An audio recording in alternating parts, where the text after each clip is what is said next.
Hello. Let's talk about supplies today.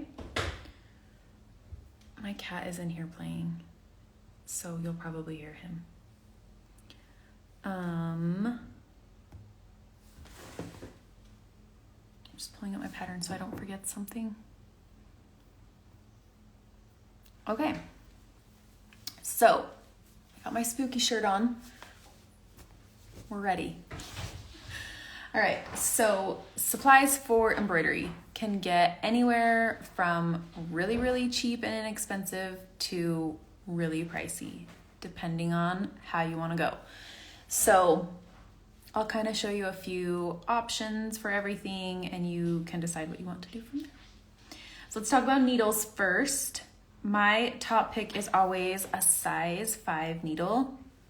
It's just a basic needle. The only problem is the eye is a little bit smaller than other needles, so it's a little bit harder if you're wanting to do like 6 strands. I personally am fine using them, but I know other people have a struggle. So a size 5, I don't know if you'll be able to tell. Like this one is quite a bit thicker. This is not a size 5. This is a size 5. But the eye gets quite a bit bigger depending on the size of needle you're using as well. So another option if you are worried about threading a needle is to get a chenille needle or a tapestry needle. They have a bigger eye. It's a little bit easier to use them. Here, let me show you with a size 5 next to it. They're a different size. They're a little bit shorter, but that eye is quite a bit bigger. It's a little bit easier to thread. And the needle point is not quite as sharp on a chenille needle as it is on an embroidery needle, which most of the time is fine. I use both. I have both. I have a lot of needles. So anyways, needles, any needle that you can find that's sharp and has an eye will work. I personally just like the size of the size 5, like the needle size. So that is needles. Fabric, any fabric that doesn't have stretch. So a cotton or a linen or a cotton linen blend. You can use old sheets, you can use pillowcases, you can use scrap fabric. But try to avoid things with stretch like jersey, or something like that, or like a jersey knit. So I will show you my 2 favorites and then I'll let you decide from there. So Kana cotton is my top pick. It's pretty thick. This is just a little scrap piece, but it doesn't have any stretch in it.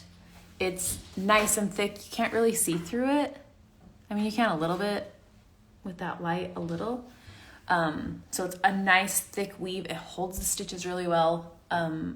You can use quilting cotton as well. Quilting cotton is just a little bit thinner. So if you're using a quilting cotton, it's better to like double up your fabric in your hoop because it's a little bit thinner. Kana cotton, I don't usually double layer it because it's thick enough that I don't worry about it. But that's my number 1 that I use. Another option that I love is linen. But do you see that's quite a bit thinner? It's a little bit of a looser weave, so it's easier to stitch through because it's not quite as stiff and tight to like put your needle through it. But it's still great quality. I will sometimes double layer this either with another piece of linen or I'll buy like some cheap quilting cotton to put behind it just so I have a little bit extra like hold on my fabric. So Kana cotton is a brand. It's just, I can find it at like all craft stores. I've never had a problem. There's also people that sell like fabric packs. If you don't want to buy like a bunch of it. So that's an option as well. If you're looking for fabric packs, let me know. I'd be happy to get you some information of where to find that. I also like that Kana has so many different colors. They have like 4 different whites even. But they have everything from light colors to dark colors, every color of the rainbow. I mean, they have tons of options. So I really like that. And then Robert Kaufman linen is my favorite linen. It's a little bit pricier, but it's such good quality that it's totally worth it. And then the same thing, they make a lot of different kinds, and some of them have like shimmer in them. I've used it for like a Christmas stitch along before. So that's always fun. Okay, what is next on our list? Thread and embroidery floss. So I always recommend getting DMC thread. It's really good quality. It's fairly inexpensive. They're usually like 70 cents each for a skein of thread. Other good brands are Anchor, Cosmo. I'm sure there's other good ones as well. Those are the 3 that I usually recommend just because that's what I have used and I like. Anchor sometimes comes on a bobbin, but it's still the same like embroidery, like 6-stranded embroidery thread like this, but it just comes on a bobbin.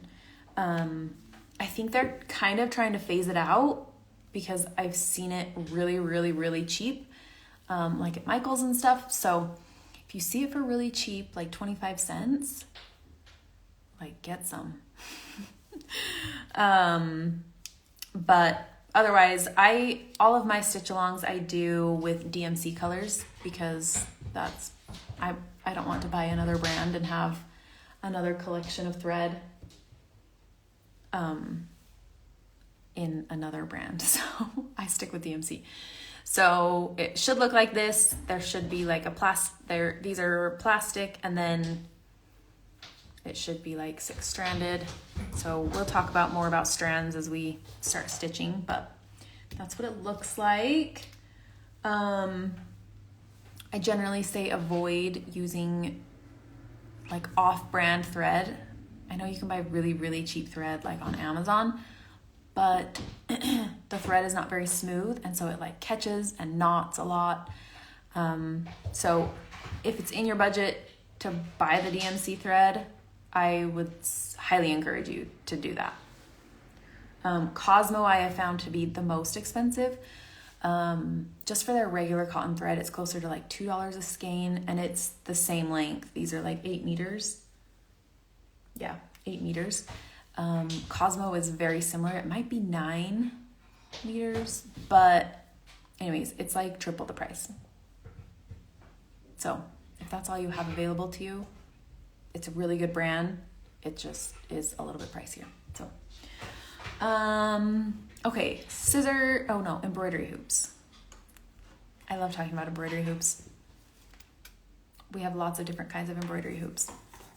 So I'm going to talk about them least expensive to most expensive.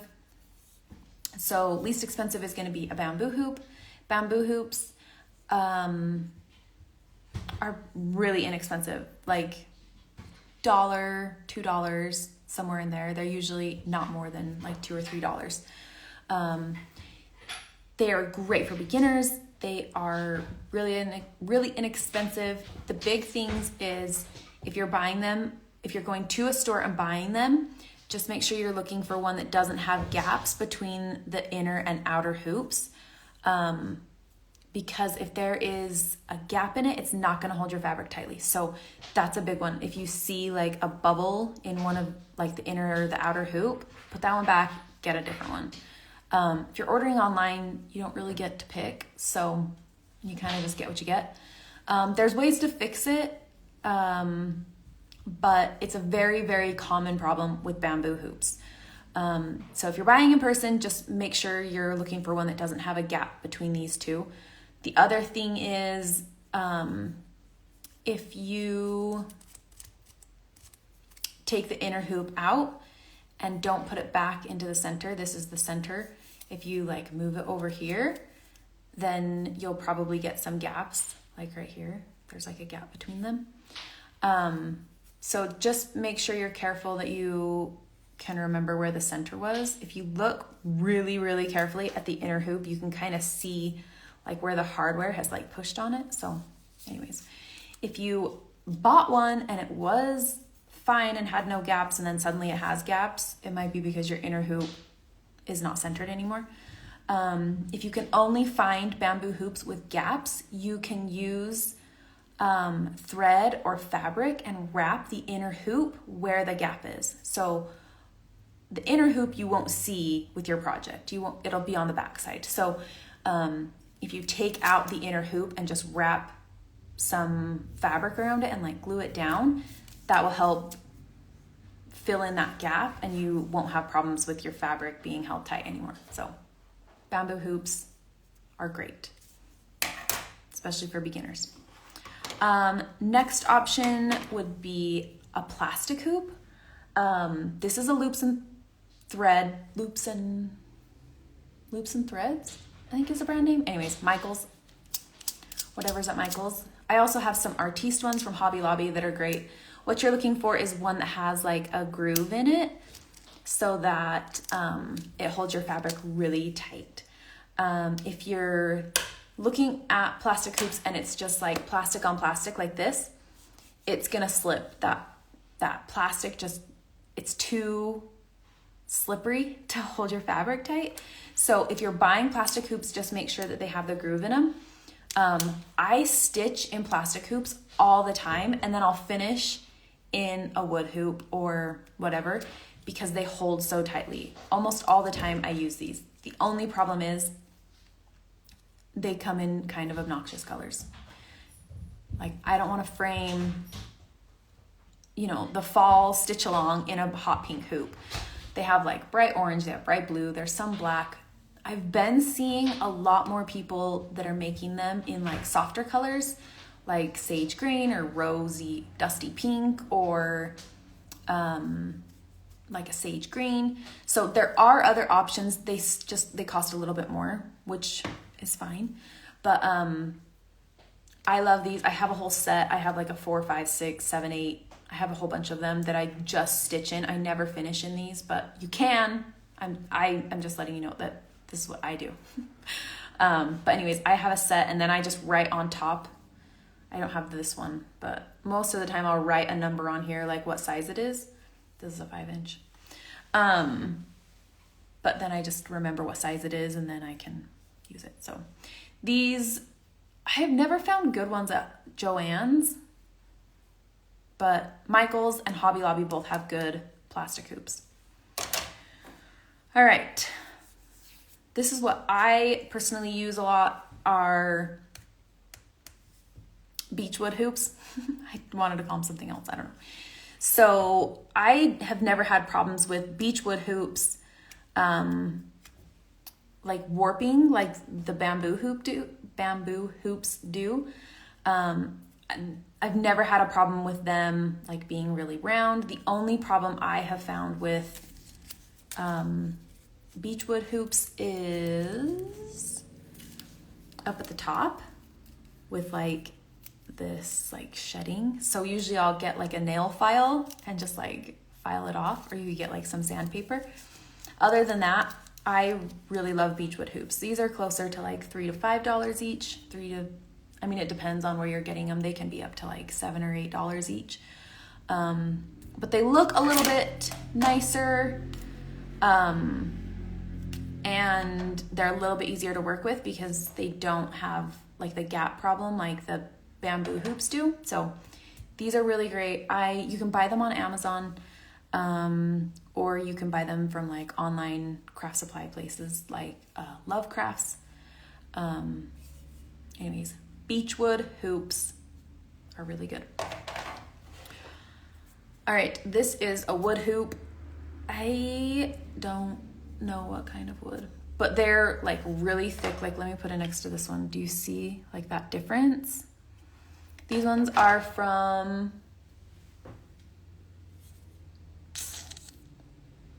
I can't remember the name. Harvest Goods. I can see her face. I can see her account. I want to say Harvest Goods Co. Anyways, if you're wanting these, let me know and I'll get you a link. Anyways, the hardware is really good. They're nice and thick. They look nice. They're really pretty. They're really sturdy. They're similar in price to the Beechwood. They're about $5 each. But the smaller ones are less, and then they're more as they get bigger. But really good quality, really pretty hoops. All right, last option I'm going to talk to you about are these faux wood hoops. So these are plastic, made to look like wood. They have this plastic inner ring, and then this is flexible. So if you have like an oval hoop, you can take it out and make it portrait or landscape. I really like finishing in these. I think that they look really pretty. I hate stitching in them. They just don't hold it tight enough for me to stitch in. It's like comes loose all the time. But these center rings, they just pop in here like that. So these are really, really, really pretty to finish in, I think. But they are awful to stitch in. They just don't hold very tight. The round ones are better than like the oval ones. The oval ones I would never stitch in. The round ones I would in a pinch. But anyways, that's an option. They're really cute.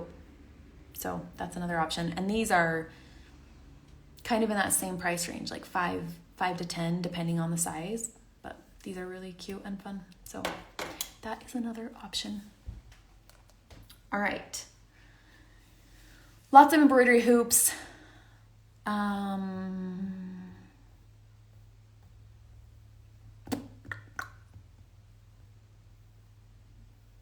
Scissors. Okay, you can use any scissors. You don't have to have special scissors for embroidery.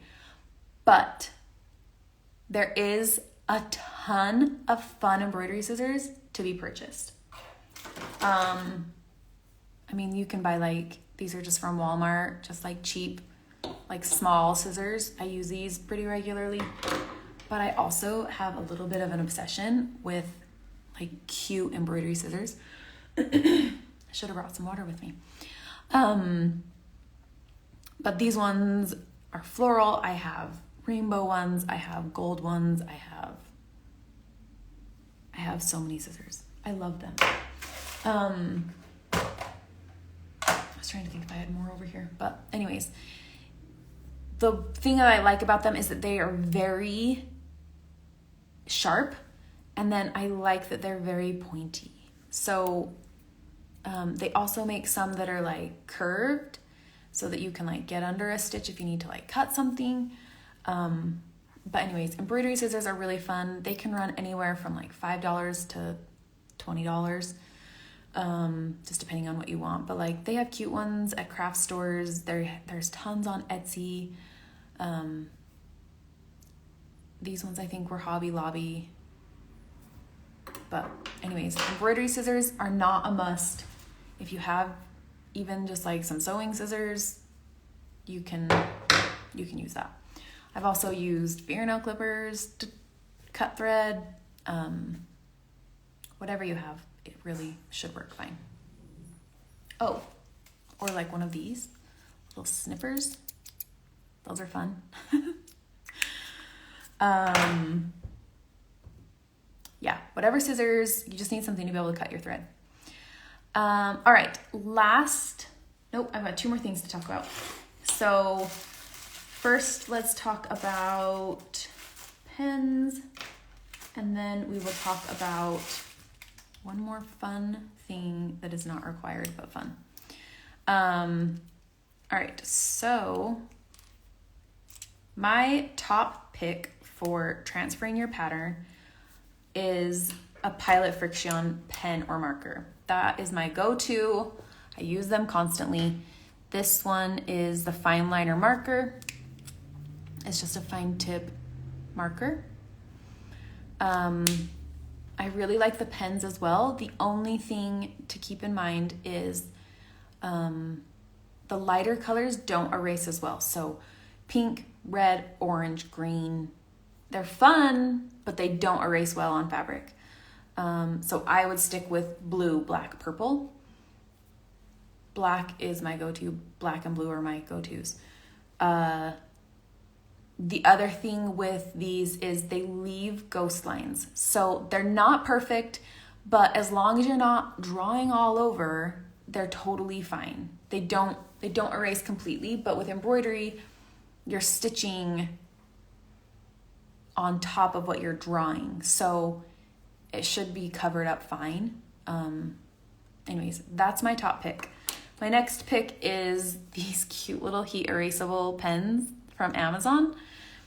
They have a really, really fine tip. See that? They come in black and blue. They are cute and fun. Same thing, they do leave a ghost line. It's not as bad as the Pilot Friction ones, but they also don't write as well or as long as the Pilot pens. So those are my two. They're both heat erasable. So you can use a blow dryer to erase them or like an iron. Another option is like a water soluble marker. Usually those can be found so this one I've only found on Amazon. This one can be found at a lot of places, usually just in the pens and markers. They're not like made for embroidery. So this is just going to be in the pen aisle or marker aisle. Water soluble markers are usually blue or purple. They're in the quilting section usually. They work great. They're a little bit thicker marker. They're like the Crayola thin tips. So they're not quite as like fine tipped as this, but they work really well and then they wash away with water. So my problem with them is that I have to get my embroidery wet and I don't get my embroidery wet. I don't like to. So it is an option. I've used it in the past and it worked great. They also make water soluble pencils. Again, in the quilting section. This one's white, so it's good for like dark colors. I've used it on dark colors in the past. I've had no problems with it. I just don't like getting things wet. So water soluble works great. An option for dark colors, dark colored fabric is a chalk pencil. This one is Fawns and Porter, but the brand Bohin makes one too, Bohin. They're the same. So if you can find one or the other, they're essentially the same thing. I don't see any differences except color. So you've got an eraser end, and then the pencil lead is chalk. So the only problem with it is it doesn't, like if you're doing something really detailed, a really detailed pattern, this will probably erase on you just because when you touch it, it's chalk. So it doesn't stick around really well. But it is an option. I've used it. It's been great. I don't use it often, but it's available. The other one is one of these like jelly roll pens. This is a heat erasable jelly roll. Not all jelly rolls are heat erasable. This one is. They also make white ones. Whoop. They come in pieces. You have to put them together. But they make a white one, but they dry out really fast. So you can use it on like 2 projects, which I don't like that. So anyways, they come in a set and then you have to like put it all together. They just like, they come in pieces. So, but they come in lots of colors as well. I've got red and black. Yeah, red, black, blue, white. So that's another option.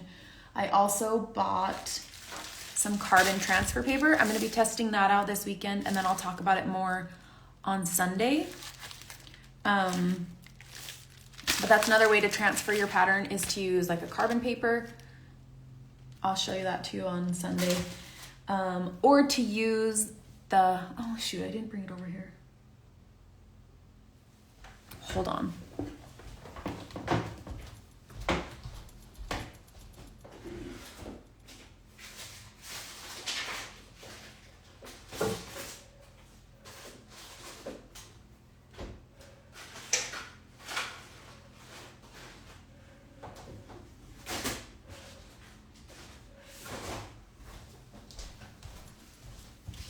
My desk is too dark to record over there, but that's where all my stuff is. Okay, so there's also like the sticky solvy paper. So what this is it's got like a paper on the back and you can put it in your printer, print your design on like this fabric side, and then this just peels off the paper. Hang on. Like this. So this is like the fabric part that has like your design on it, and then this is just like the paper. And then you just stick it to your fabric. So then you don't have to like transfer your pattern at all. You just print it out and stick it on there.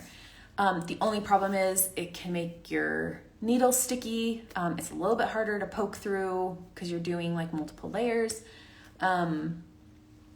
It's best to print like not in black, like print on like a grayscale. So it's like a lighter color. And then you have to like wash it away. So this like dissolves, but sometimes it takes a little while. Sometimes it leaves little pieces behind. It's an option. It's an option that a lot of people really like.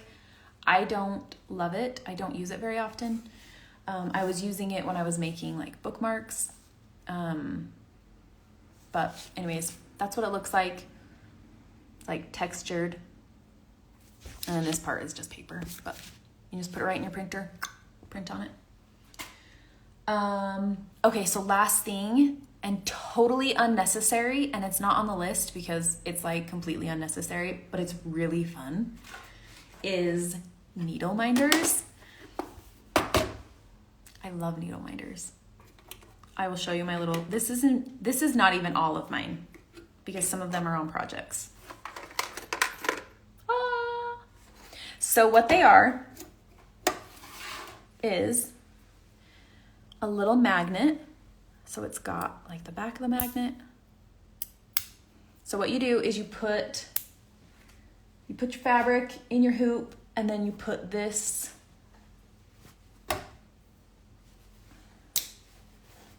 so the magnet like hooks it to your fabric, and then it holds on to your needle for you during your project. So hold on to your needle so you don't lose your needle. They are fun. There is so many cute options out there. Of course I have my favorites. Beck Stitches. I have every single one of her needle minders. Her newest one. These little scissors. So they're so tiny. They're cute. Giselle, Alice and the Bear, makes, I have it on a project, so I don't have the needle minder, but she makes needle minders that are like they look like pin cushions. So cute. Mindful Mantra, she's in the UK. She makes these cute ones. I got this one just on Etsy. If you search needle minder on Etsy, there's way too many options. This one says Stitch and Flick. Little Harry Potter, nod to Harry Potter. I had a friend make me this one. This is me holding my logo. But they're super easy to make, or buying them is usually like $10 to $15 depending on the design. My friend Christy made these ones, Crafterning Stitches. This one says Hey Soul Stitcher. Super cute.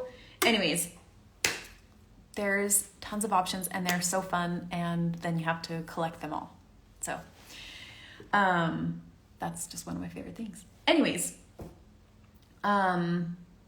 completely unnecessary. You don't have to have one, but they're really fun to have, and I use them on every project. So okay, that is it for me for supplies. I'm just trying to make sure I didn't bring something else over that I want to talk about. Okay, so that's it for me for supplies. If you have questions over the weekend, let me know. I'm happy to discuss things.